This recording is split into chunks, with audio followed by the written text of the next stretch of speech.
Hello. Hello. Hi, Kayla. Nice to meet you. My name's Allison. Hello, Allison. So today I have you here.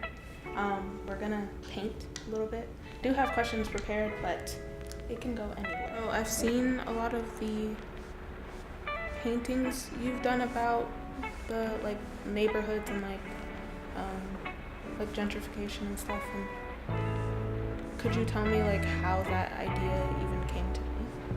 I lived in DC, aka Chocolate City, many moons ago, and I lived there for 5 years, and just during that 5 years of living there, literally that city has just transformed, and a lot of this, establishments and landmarks that made that city's culture just so, rich, they were diminishing slowly due to condos being built. I told myself I don't know how I would be able to, tell my kids one day or just tell people how it was, where I lived, besides documenting it myself. So I decided to, do my research on a lot of the Black-owned establishments or just establishments that were prominent in, lower to middle class communities of color, and I decided to just show them from my own focal point or from my own viewpoint. Do you feel like the art industry isn't making space for artists of color? I feel like the whole art industry in itself, I feel like a lot more artists of color are being recognized, not just as artists of color, but as artists, which I feel like is important. It's more so that way now than it was before. I do think that a lot more artists of color are not given enough opportunity to be able to show their work or just showcase,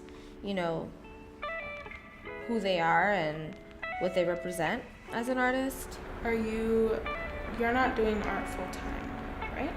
I'm not. I work a full-time job.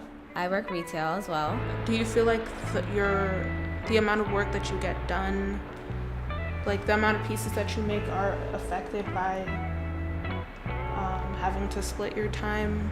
That's my biggest difficulty right now, just being able to balance my work life and artist life. Was it hard for you starting out to figure out how to get your work out there in shows and different things like that?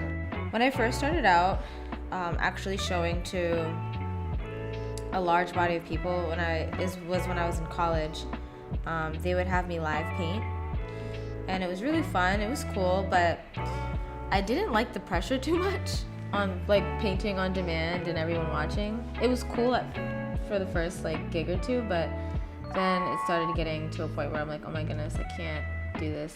And then when I started saying, oh, let me do my own stuff, it took a while. It takes confidence, it takes having the right resources, money. Was there pressure on other ends to get you to not do art? Oh, of course. Everyone wanted me to be a teacher. But being an artist really takes a lot of risk because you don't really see an income. So we've talked about you, we've talked about the art industry. We've got a little bit of painting in.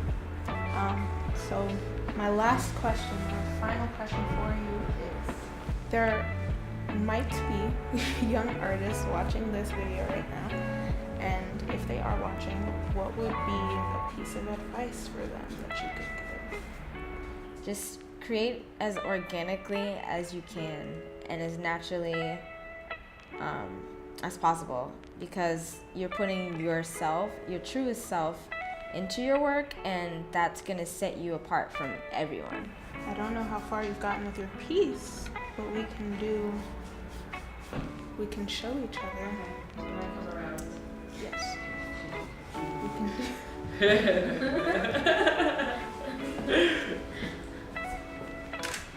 Ooh, this is beautiful. Oh my god. It definitely reminds me of things that I've seen of yours.